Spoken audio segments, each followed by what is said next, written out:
Merci à tous. Donc la présentation sera en anglais. With this presentation, we try to show at first the theoretic background about the perception of space and its relationship with the human being in an interdisciplinary way. And after, we will show you the application of this, the main concept, the main theoretic concept, to three emblematic case studies of claustrophilic space. The spatial experience of an architectural work is able to stimulate the sensitive and emotional sphere of the human being, and the understanding of space may be influenced. For this reason, since the 70s, interdisciplinary research has intensified with the aim of scientifically understanding the cognitive process of perception of an environment. Within the field of neuroscience and cognitive science, some studies of Antonio Damasio, Oliver Saxo, Otto Grusser, Christopher Orsker, James Gibson and others have shown the link between the spatial cognition, emotion and the architectural conception of space. What these studies emphasize is the phenomenological process of interactions involving both mind and body. In this perspective, the concept of atmosphere by the philosopher Gernot Bohm is particularly illustrative. He studies the human state of mind as a concomitant phenomenon of perceptual and corporal activity. What is shown is how human is affectively involved in the impression emanating from spaces and objects, and therefore from the atmosphere they generate. The basic perceptive phenomenon is the affective situation characterized by the co-presence of the percipient subject and the perceived object, creating an immersive whole. The fact of being emotionally and bodily involved during the perceptual process is contemporarily explained by the phenomenon of the embodied experience. Starting from the first development of the theory of empathy by Vischer and Lips, we arrive at the modern theories of neuroaesthetic by Semir Zeki and the recent neuroscientific discoveries of mirror neurons by some researchers at the University of Parma, through which it is demonstrated that the intensity of the artistic experience is correlated to the intensity of cortical activity. This embodied condition presupposes that human beings, by internally simulating the action of the others or the aspect of a building, are able to precognitively grasp the intention behind gesture to animate the inanimate physical environments with which they came into contact. A passage by the American architect Harry Mulgrave, a supporter of the application of neuroscientific theories to the field of architecture, clarified the issue. Understanding a building fully engages all the senses over a period of time, particularly through our movements in and around three-dimensional forms, but architecture is itself primarily an embodied experience in which we are in physical contact with the elements that came into play. The combination of all these interrelated theories, the insight of science, the new philosophical perspective, and the consequent increased awareness of the perceptual system suggest new models of how human beings relate to architecture, and, in turn, how design influences the way human beings perceive and react to an environment. Space therefore becomes a state of being that is both plastic and dynamic in its perception. It is always pregnant with meaning or the suggestion of meaning related to some action.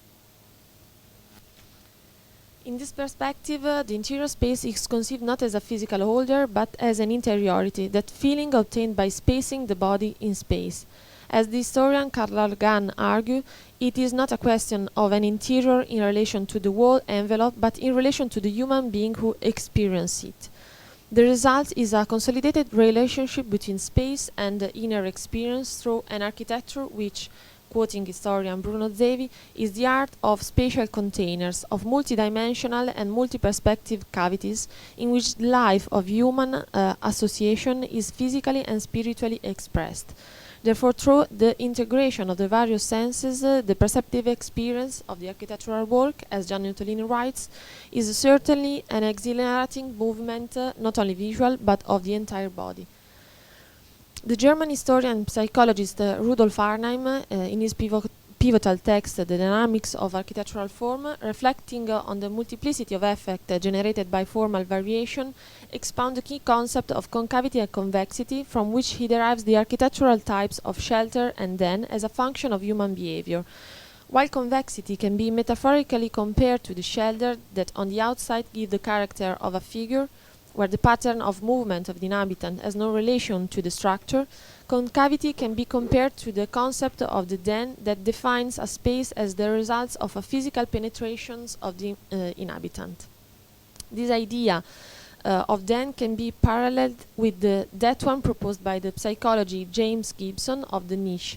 Quoting his words, niche refer primarily to the way the animal lives rather than where it lives. For Gibson, the niche has the quality of shelter and protection from the outside world.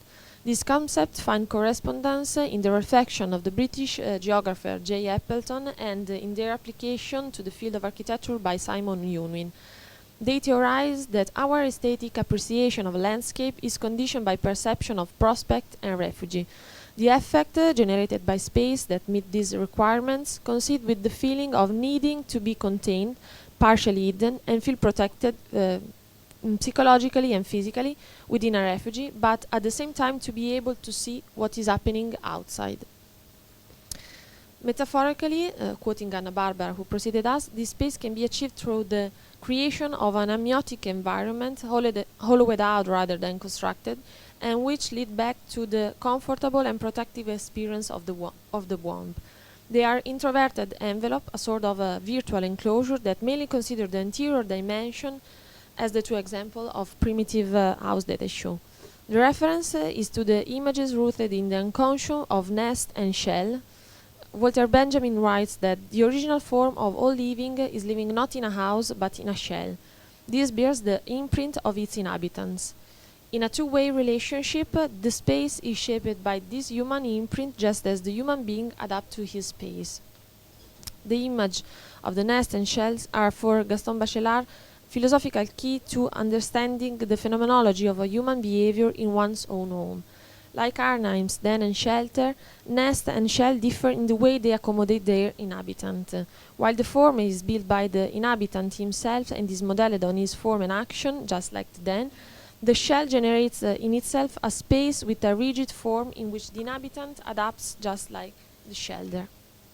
What they have in common, however, is the reference to a sense of security, rest and tranquility. They coincide with those places to which one returns and in which one finds one's intimacy and spiritual comfort.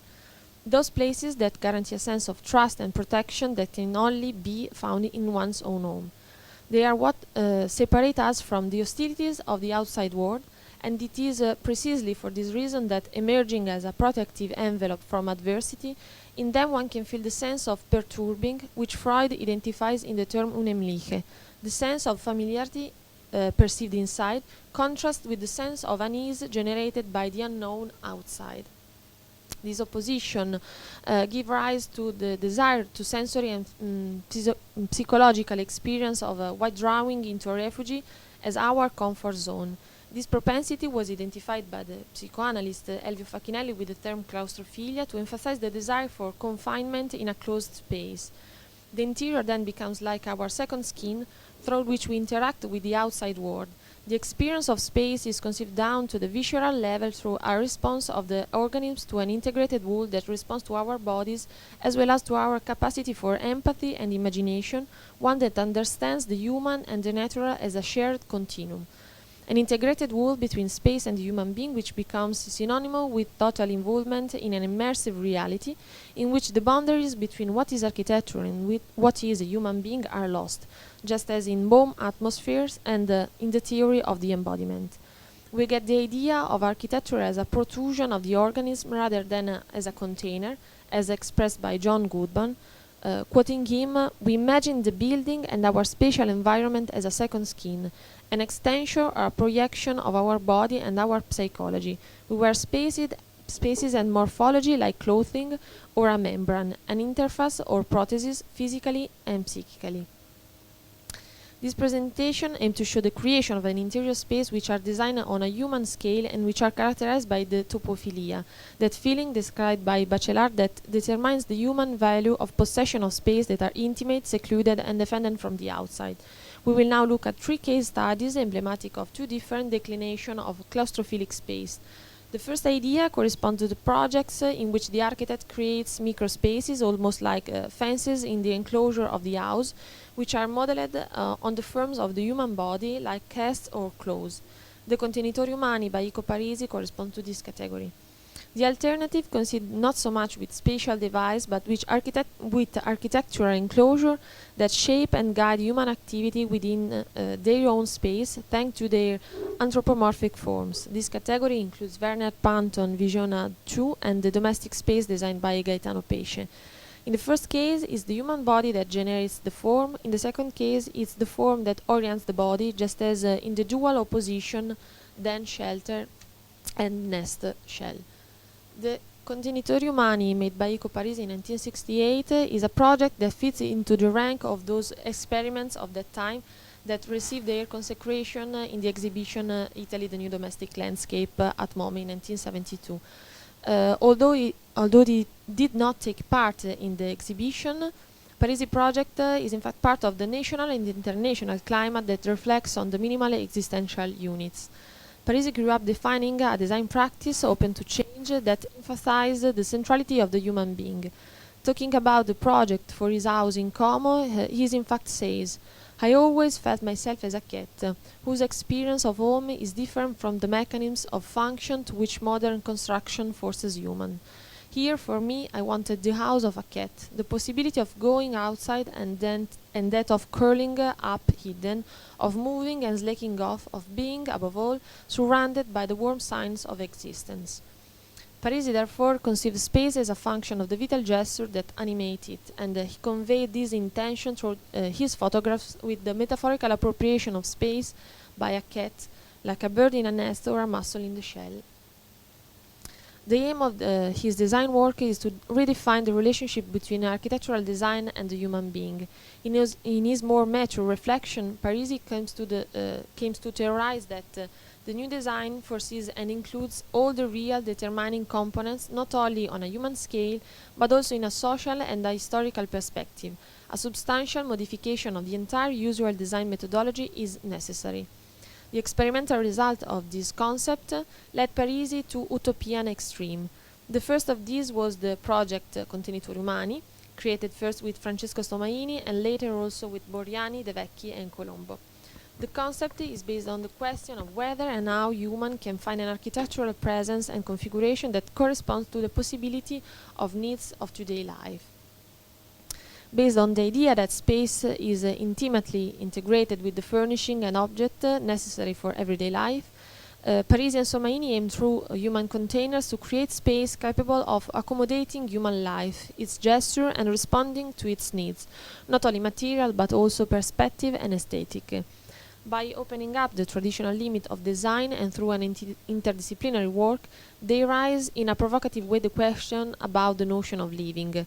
A simple composition of sheet metal parallelepipeds with foam rubber shape to contain the body represents a reflection on a new model of home founded on the rhythm and movements of living. The design of the human container is expressed in the microscale of the space of the self, where an envelope, like a den, mimics the cast of the body, adapting to its movements. Parisi and Somaini thus imagine a space which is completed by its being experienced. In contrast to the traditional rigid structure of side-by-side room, this project is conceived as a new alternative, an environment focused on existence of livability through the key principle of flexibility and modifiability. The idea proposed is in fact large, free and common spaces in which such containers are concentrated as a mobile structure capable of satisfying the needs of the individual. They are like a repertoire of primary functions such as meditating, sleeping, etc., each reduced to a structure that completely frees the environment from all service constraints. Each module is made up of completely free surface with upright columns connected to the respective distribution column of the various services. A project with a similar logic based on a functional containers will be realized a couple of years later by Ettore Sozzas for the exhibition at MoMA, and we see the image in the slide. The first two prototypes of living models were presented at the Salone del Mobile in Milan in September 1968. The idea was to present mobile units that would allow people to be at the center of an aesthetic experience as protagonists in their everyday lives. The accompanying poster reads, "We propose human containers so that the home of today and tomorrow will be different, so that it will be a home that is open and free from scheme, so that this freedom will give rise to new and better cities, so that man will have a new relationship with his home, so that man will rediscover his fantastic environment, so that man will live in his dreams. We know that human containers are only an idea and a proposal today, but we are sure that tomorrow, in some way, they will be a reality." The contenitore umano number 1 is intended for isolation and concentration. The outline cutout of the foam envelope is a reminiscence of the fetal position, and in the opinion of the psychologists with whom Parisi and Somarini collaborated, it should encourage meditative concentration and guarantee the regaining of the intimate space. The second was intended to replace the sleeping area and was dedicated to the couple, rest, and procreation. In this case too, anthropomorphic formal solutions are proposed to accommodate the human body and guarantee the highest degree of comfort. With this project, Parisi wants to affect the concrete reality of everyday private and public living. The containers reflect the concern to create a living space in a borderland area between design and furniture without being either one or the other. By tackling contemporary architectural challenges in a proactive manner, Parisi, through his utopian vision, hypothesizes an open home, proposing new codes of expression and behavior, adapting space to the body. The aim is to take human out of the box of ideal and formal constraints in which he or she is trapped, providing new creative and design stimuli based on the primary space of the self. The cultural premises predominant at that time have no validity for a few designers, so without any firm reference, they return to the human figure as the source of all formal truth. At the exhibition in Italy, the new domestic landscape are, for example, presented some objects characterized by more flexible possibility in function, permitting multiple modes of arrangement and use, and proposing more informal patterns of behavior in the home than those currently prevailing, such as the convertible sofa bed Super Onda by the group Archizum, the beanbag chair by Piero Gatti, Cesare Paolini, Franco Teodoro, or the cushion system of seats by Sebastiano Matta. From this starting point and from a greater awareness of listening to one's own body as an essential design criteria, years later projects have taken shape that still reason on the dual relationship of supporting or constricting the body, just as in the theoretical dialectic of Arnhem between den and shelter, or Bachelard between nest and shell. An example of this is, on one hand, the Human Earth project by Ernesto Neto in 2007, where embryonic soft enveloping seats like prostheses accommodate the human body inside them. On the other hand, we have the Body in Transit project by Didier Faustino, inspired by the stories of clandestine bodies housed in the holds of airplanes, which propose a container whose rigid structure communicates all the drama of the event and of the constriction.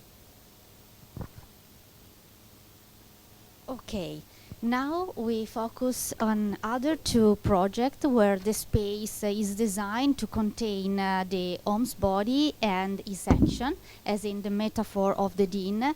This project emphasizes the qualities of refuge, shelter and protection from the outside by working on physical or psychological aspects that can highlight the relationship between body and space. These two topophilic case studies represent two characters of the body in relation to the space. On the one hand, the first one in a sort of psychedelic way, attractive and repelling at the same time, that we call body as desire. And on the other hand, a reflection on the theme of pain or the consumed body. For the body as desire, we selected two environments designed by Werner Panton at the end of '60 for two exhibitions commissioned by the German chemical group Bayer for the Cologne Design Fair, Visiona Zero and Visiona 2. The second one also famous with the name Panton Fantasy Landscape. Just a few words to briefly introduce the Danish designer Werner Panton, born on the island of Funen in Denmark. Panton studied architecture at the Royal Danish Academy of Fine Art in Copenhagen. After his graduation in 1951, he worked with the functionalist designer Arne Jacobsen, and in 1955 he opened a design studio. Following in particular a radical approach for the time and influenced also by the pop art, Panton designed spaces and furniture that have the body at the center of the conception of the space. So here you can see this sort of introverted solution with the name of living tower, where the center, in this case of the house, is conceived as a sort of comfortable, quiet cave.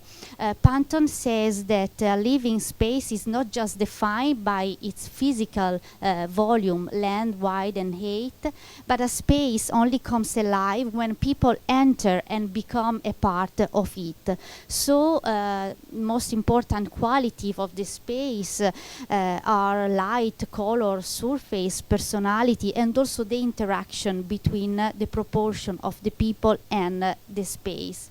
This is another famous representation of the iconic Panton chair, a project of 1960, the first to be produced from a single piece of model plastic, which drew the artist's international recognition. And originally this chair, produced by Fritz Hansen, was later put into mass production by Herman Miller.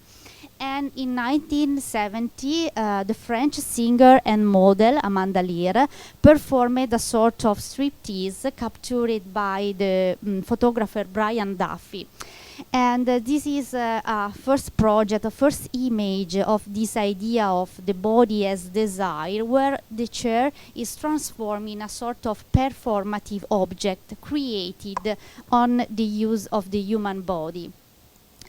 Visiona Zero was the first project that experimented the design of a total environment built using colors, softness materials, and soft line. The German chemical group Bayer asked to Werner Panton to demonstrate the potential of a textile material, a new textile material, the Dralon.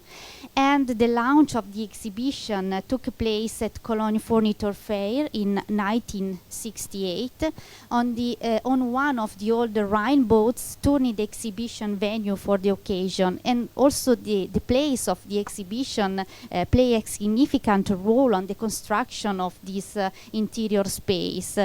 The idea in general about this three project of Visiona, Visiona Zero, Visiona number 1 was realized by Gio Colombo, and Visiona 2 also by Werner Panton, was to propose a future way of living the space of the house.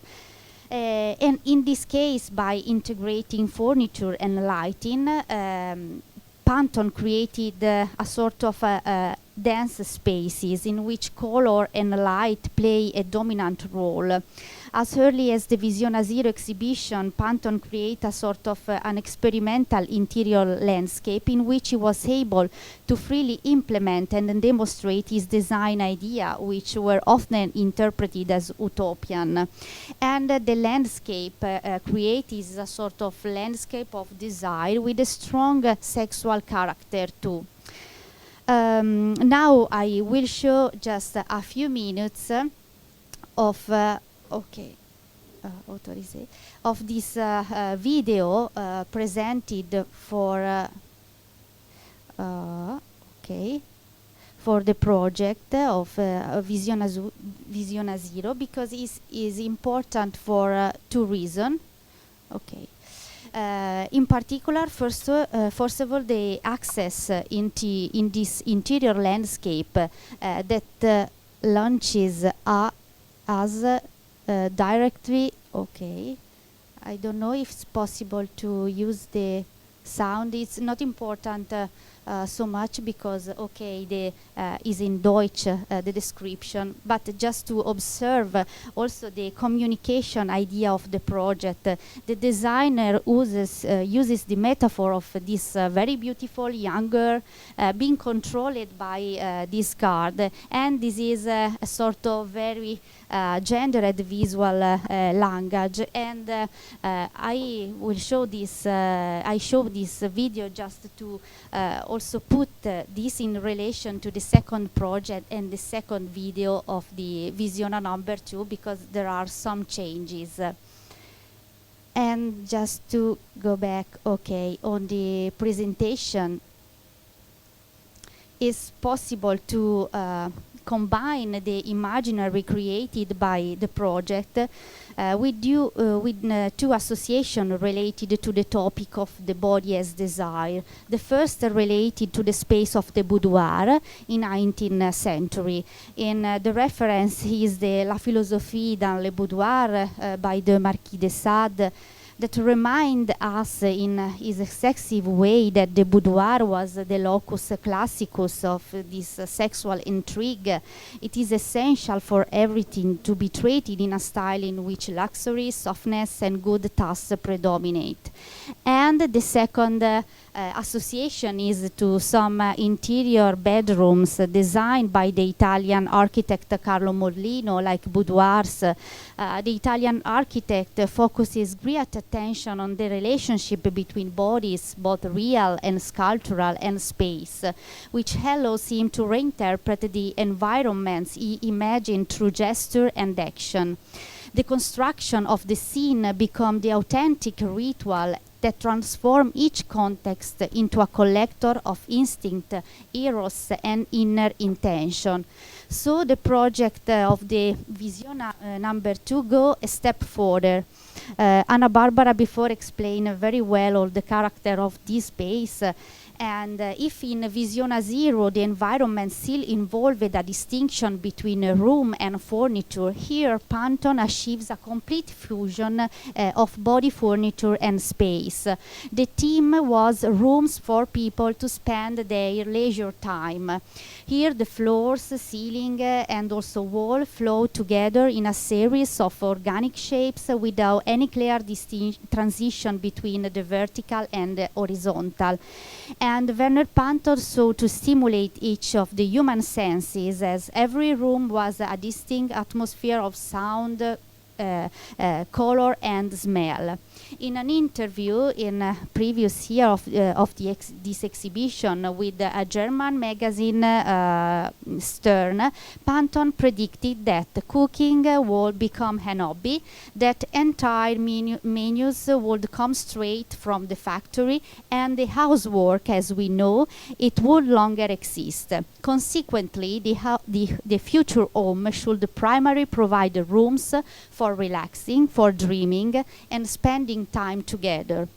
Indeed, the communicative message of the video is very different because the rooms are conceived for this young couple and yes, who are about to see this new concept of home spaces dedicated to pleasure and also divertissement.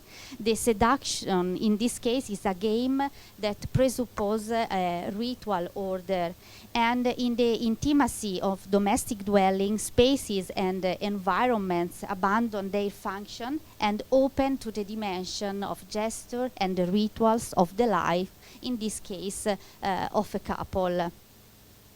And I will show you also a very few minutes of the second video in this famous okay, I don't know, probably it's this one, no, yes, okay, this famous Panton fantasy landscape, where you can see in a few minutes also the moment in which this couple interact in this sort of, I don't know, living room or relaxing room.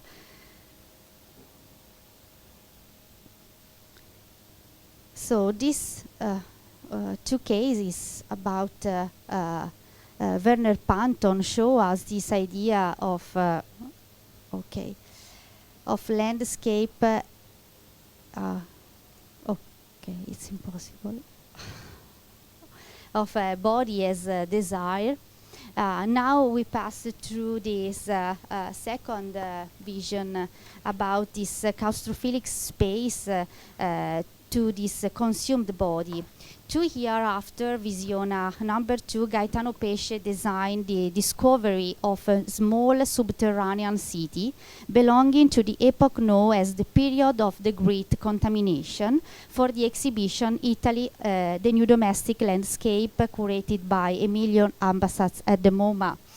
The exhibition was divided into two sections. The first one, entitled Object, displayed 180 commercial products of the most acclaimed Italian designer of the late 1960 until 1972. And for the environment section, the second one, the curator asked to 12 by the most vibrant Italian architect and designer of the period, like 999, Archisum, Gaia Aulenti, Mario Bellini, Gio Colombo, and others, to produce a domestic environment adaptable to permit the enactment of different private and also communally imagined new events. And 1972 is the year before the energy crisis, the year of the definitive sunset of the golden age of these 30 glorious years. And the crisis started also some year before, and some group of architects tried to define a different way to interpret the design approach. There are the year of radical design and of the counter design. In this context, we can read the figure of Gaetano Pesce. He also participated at the famous Global Tours. This is the cover by the first number of the journal Italian journal Casabella, directed by Alessandro Mendini. And he took part at this experience of the global tours. The architectural and also design creation of Gaetano Pesce are in fact the materialization of reflection on transversal themes that emerge from in-depth analysis of the human condition, using also different artistic form as the most appropriate means of opportunity. And the most important references are the form, generally organic, torn, fragmented, even uncertain, the constant reference to the human body and the new materials, often soft, always dense, and also with opaque color. In the project presented at the MoMA, we find many of Pesce key topics. The man bodies in Pesce work is a whole, the totality of the senses involved in an experience. And through his creation, Pesce opposes an exclusive visual perception, attributing to his object an image that is not so easy to understand, often repulsive, because it's different from the ordinary canons of beauty. And Pesce, for this project exposed at the exhibition at MoMA, construct a specific narration. The environment represents the finding in the year 3000 of a dwelling belonging to a small subterranean city, refer of the year 2000. It purports to be also an ironic comment of their situation. Pesce told the project is disturbing and prophetic if we think about our situation during the pandemic. The archaeologists that narrate this project state that it somehow had become impossible for humans to breathe, and they had to withdraw from the surface of the earth. This common for 12 people has also specific measure, and this model represents the hypothetical reconstruction of the city. The interior space of this great contamination referred to square and the rectangle are the absolutely fundamental forms, permitting also no deviation and not allowing any variation in construction. This basic, Gaetano Pesce told, these basic forms must not be covered, not hidden by any decoration. And in the center of the space, a large cross-shaped table. There was in effect also the will to subvert the social equilibrium by Pesce and his companion engaged in the artistic avant-garde of the late 60s that acted on the desecration of some symbols of official culture, in this case also of sacred iconography. The situation also in question also in 1972 was in fact global warming. Humans had to withdraw from the surface of the earth and isolate themselves in this plastic bunker because human beings had destroyed our planet Earth.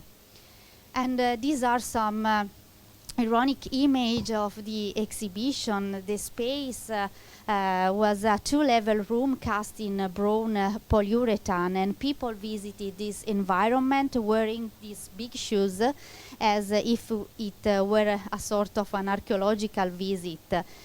Because also of the size of these shoes, the visit was also difficult to enter and to visit all the space reconstructed.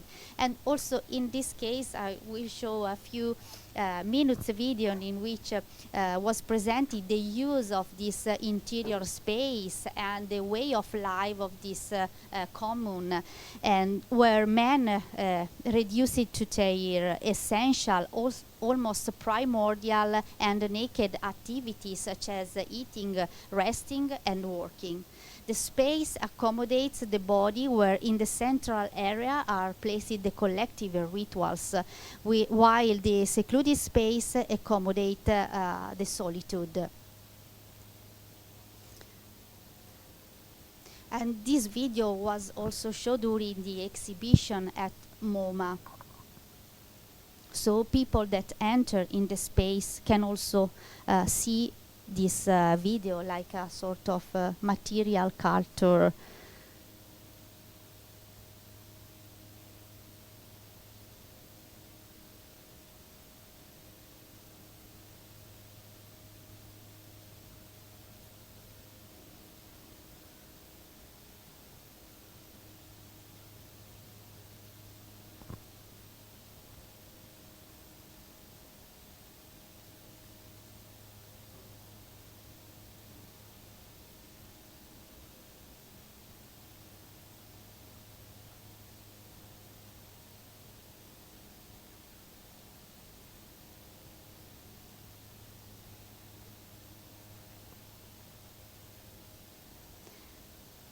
So this is some view of this very, I don't know, interior space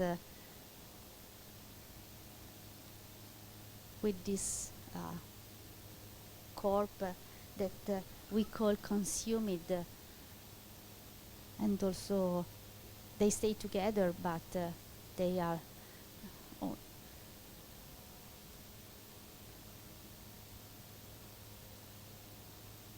okay.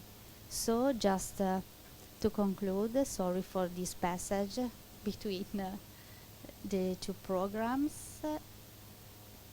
Probably no, non mi piace. Ok.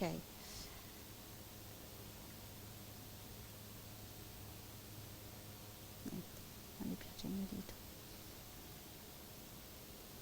Okay. So to conclude, all the cases presented have this human body at the center of the construction of the space and show how the Dean condition is embedded in human existence. This space have also this dual sensation of positivity space, where we can carry out the own topophilic experience, but they are also places of perturbation or of the unleashed, to use Freud words.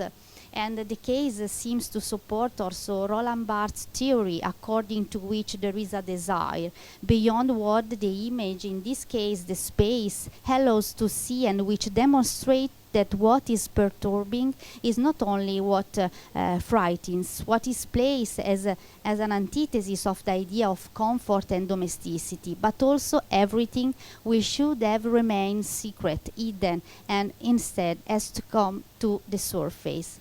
These spaces are designed as narrative devices which derive their initial genetic imprinting from art, but are proposed as original metabolization by true directors of space. They make explicit any existential dimension of the space, contrasting single frames with dynamic sequences, backdrop with figures, transparencies with reflection, light with shadows. They are elaborate, stratified, centripetal environments, in their own way even protective, total works of art. Thank you.